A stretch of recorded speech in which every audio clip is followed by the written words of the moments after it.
Bismillahirrahmanirrahim. A'udhu billahi minash shaitanir rajim. Jama'a assalamu alaikum. Sunana Yasir, dan uwan Ummi Rahaf. So da Allah jama'a, ina so in wasu maganganu ne guda biyu akan cewa na ji ana cewa Adamu da Ummi ta ba da butulci. Sannan kuma abu na biyu ana cewa Ummi bata da asali waye da sauransu. So ina so ne in yi maganganu akan wannan abu guda biyu. So na farko dai gaskiya Adamu ba shi ya kawo Ummi industry ba, kuma Adamu ba shi da alaka ta family ko na wani dangi nesa ko na kusa. Asali dai sun haɗa a kan ɗan Ummi ne, wanda ta zo ne shi ma ya zo. Dan a lokacin ba zan taɓa mantawa ba, ɗan Ummi ma kamar lokacin da mu tafiya ne, sai ma'azzamu Idi Yari a lokacin ya zo gurinmu ni da yarinyar nan, ya ce da Allah yana so ta masa aikin nan. Dan a lokacin ma tafiya za mu je biki ne. So a lokacin sai Umar Kanu of course Umar Kanu mijin Fati Muhammad shi ne ya ba shi lambar mu, ya zo ya same mu har tasha ya nemi wannan alfarmar. So aka zo fim ɗin Ummi din, a nan muka fara ganin Adamu, ita ma ta fara ganin shi. Dan a lokacin ya yi aiki da yarinyar a fim ɗin Ummi, ya ga masha Allah ta yi acting mai kyau, wanda a lokacin wannan fim ɗin ta fara yi. So bayan an gama aikin dai muka exchange phone number, ya karɓi number ta. So nan a gurin dai wannan shine haɗuwarta da Adamu. Fim ɗin gaskiya na Ma'azzam Idi Yari ne, shine director, da Abdul Ahmad shine producer. A nan suka haɗu. Bayan an gama fim ɗin ne muka exchange phone number. So bayan sati biyu a lokacin sai na ga wayar Adamu ya kira ni, ina ce min yarinya na sun saba da ɗansa Haidar. So da Allah yana bukata in dai tana free, Allah yana bukatar alfarma ta zo gidansa ta ɗan yi hutu. So dan a lokacin ma tana zuwa school, da aka yi hutun ko kamar yadda muke alkawari bayan an yi, ni da kaina wani je har Kaduna na kai masa yarinya na. So a can na bata bayan sati biyu a lokacin high low still sai ya dawo da ita gida. To magana kuma akan cewa Ummi ba ta da wai mahaifiya ko mahaifi, to wannan zance gaskiya ba haka bane ba. Hasali ma aka lokacin da Adamu ya shirya za shi Saudiya, ya zo ya karbi lambar wayar mahaifiyar yarinya na. A lokacin ya ce mai sun je Saudiya za su gaisa, a ɗauka na bashi. Suka je Saudiya da shi da Afakan Lawo da Rarara suka je. A lokacin bayan sun je sun ɗanyi aikinsu na umara, sai ya kirawo ta a waya. Dan a lokacin ma ta zo ta same su a saukinsu, suka yi magana. A lokacin ma har yake nuna cewa shi yana so ya auri Ummi tun a time din ma. Dan baba a lokacin bayan sun yi magana ma ta kira wani duk ta bayanin abin da ya faru. So gaskiya dai a lokacin ita yarinyar da Adamu kamar irin akwai soyayya, yana ƙaunata a lokacin maganar gaskiya. Saboda ni ma wannan abin na kula da shi sa a lokacin bana iya yin wani misali a tsakanina da su. Kawai na san cewa akwai kauna. A laluhu na ga ya kira wani, ina a lokacin tare da ita, sai yake ce min da Allah ya sirne. Na ce masa, ya ce min da Allah shi wani aiki da yarinyar nan Ummi, wani aiki da Biba, zai tura min script a Kaduna. Ce musu to ba matsala. Lokacin ta yi fina-finai dai kamar guda 5 ne ko 6 ne, irin ta yi Labiba, ta yi Sadakar Yalla, ta yi Watan Wata Rana, irin su Gudan Jini. So a lokacin wannan fina-finan su ne wanda ta yi. So a lokacin fina-finan da yake duk ba su fito ba. So sai a lokacin Adamu bayan ta dawo hutu ya ƙara neman, an kwana biyu dai haka da irin wata uku dai. A lokacin sai ya ƙara neman da Allah ya daina za ta zo gidansa ta ƙara yin hutun makaranta idan an yi, saboda dai ɗansa. So ta yi wannan, ya nemi wannan alfarma. So da aka yi hutun makaranta dai still na ƙara ɗaukan yarinya na kai ta har gidansa. Dan lokacin ma da na kai ta ma bayan nan kawai sai na batta, muka yi waya da shi, sai na tafiya ta wurin matansa. So bayan na dawo Kano, ta ɗan kwana biyu a can. so sai ya samu labari ya rabu da matansa, an dauki yarinya a kai ta gurin mahaifiyarsa tana zaune a gurinta. So bayan a lokacin ni kuma ina can family ina ta shan tambayoyi na ummi na a lokacin ban samu time bane na dawo na dauke ta na ce amma insha Allah zan zo dauko ta. Dan a lokacin akwai yayana ma shi bai ma samu labarin ummi tana wani film ba, ni ban dauki film komai ba, a dauka da mun film ne a guri na sana'a ce, business ne shi take yi. To yana yazo shi yarinyar nan ashe film ta fara yi ya ga film ummi na ya fito, dan ni kuma ga masa ban yi ba a lokacin, saboda a lokacin muna tare da ita yarinyar ummi da. So yayin nawa da yazo ya fara gaggiyan maganganun sirransa, to amma a lokacin na san ita rashin fahimta. Daga baya kuma da ya fahimce ni sai kuma yake tunanin cewa a dagatar gaba daya. Kawai a lokacin da man tafi na tunai da yawa duk ba su fito bane ba, sun ci gaba da fitowa ɗaya bayan ɗaya, sai yake ganin cewa kamar ba a daina bane ana yi. Sai ya ɗauke ni ya kai ni ƙara wurin 'yan Hisba. A lokacin ma kai ba ni ya kai ba ma, yarinya ya fara kaiwa. So daga nan sai yayan na kai ni Hisba. A lokacin aka rufe ni, dan gaskiya a Hisban nan ba laifi na sha wahala, dan har aski suka yi min suka dake ni sosai.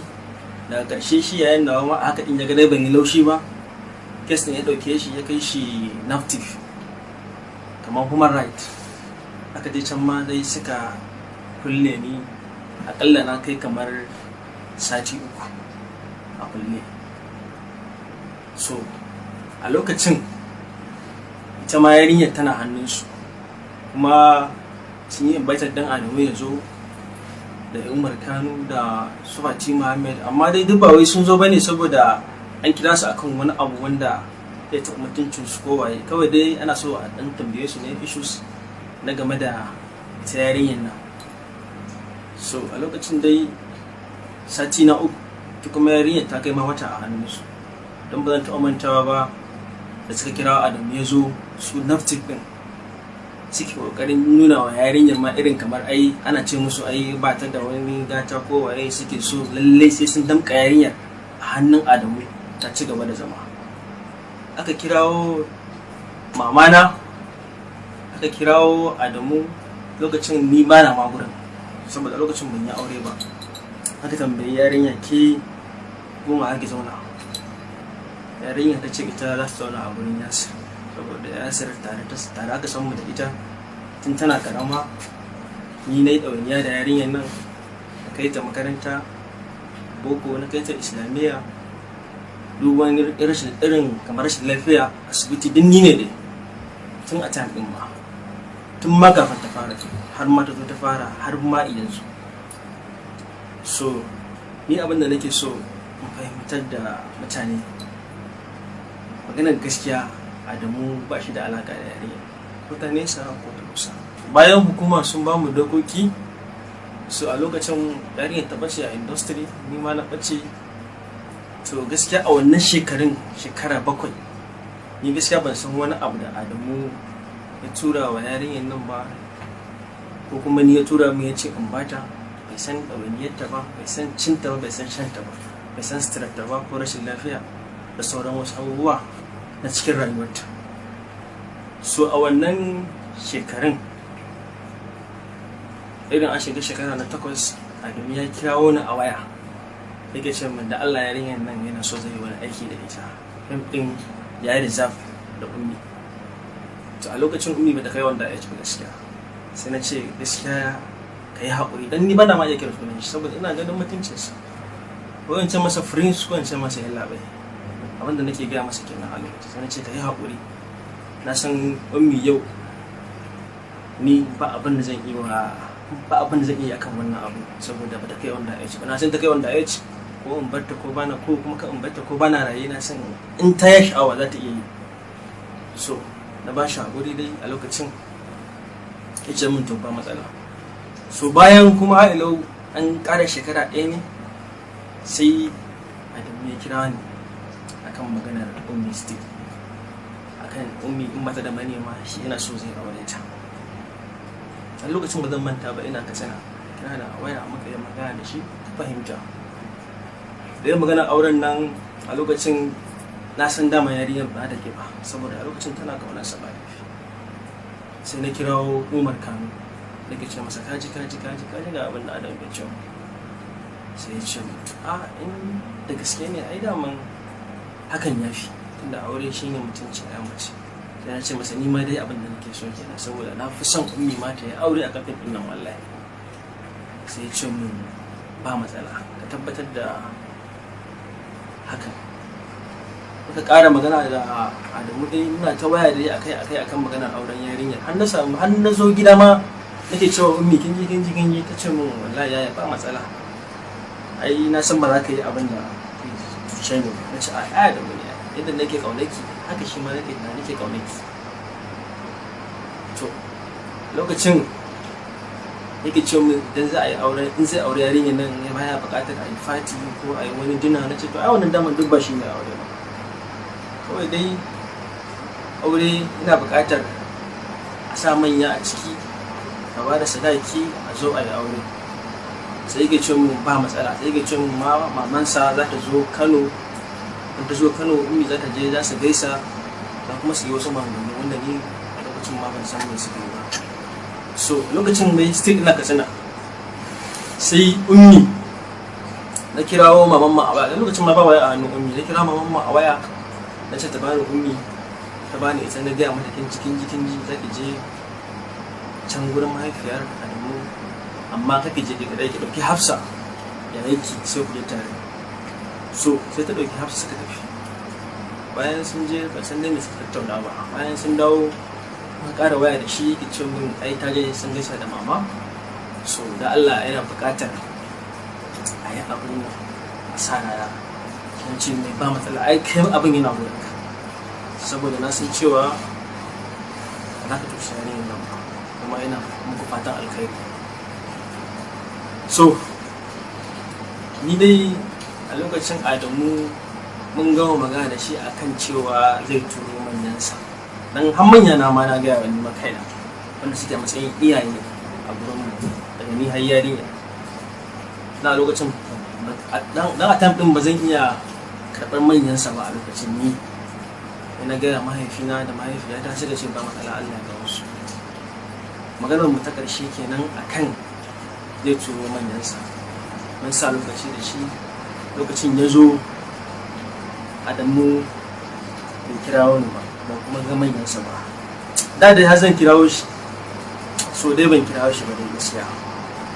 Kirawo shi ba sai da aka kai sati ɗaya, sati biyu, sai ya ɗauki waya da kirawo Adamu. Amma miss call biyu bai daga ba. So sai na rabu da shi, ban ƙara ce masa komai ba. So ni dai bai ce min yarinyar nan ya fasa auren ba, kuma ce min za a yi auren ba. Ban ƙara jinsa kwata-kwata. Na rabu da shi dai ban ƙara sa shi a idan mu ba daga ni har yarinya. So bayan kamar shekara ɗaya still sai Adamu ya ƙara kira na a waya. Dan ban taɓa wantawa ma yarinyar ta tafi biki Guma, ita da family ana biki a can. Ya kira wani zai wani aiki farin wata da sauransu, waye ɗan ummi tana bukata. Bayan yi wancan maganar da shi ba, sai ni a tunanina kamar ina ganin cewa misali sai an yi aikin za su yi auren koya ne, ni ban sani ba. Kawai dai ya kira ta labarin farin wata. Mutum sai na accepting, na ce masa ba matsala, tunda yanzu ummi ta kai wanda daman tana magana ma ita daman tana so ta koma university, kuma na mata accepting, na mata alƙawarin sa da kuma tunda ba wani wanda zai mata jagora in ba ni ba, sai kuma Allah ne zai mata jagora, ba ni ba, Allah ne zai mata jagora. So ummi sun je sun yi aikin farin wata, dan kafin ma su yi sai da muka karɓi form na kamfaninsa, muka je nan sanso na Kano, ni na yi signing, muka je sanso na can NTA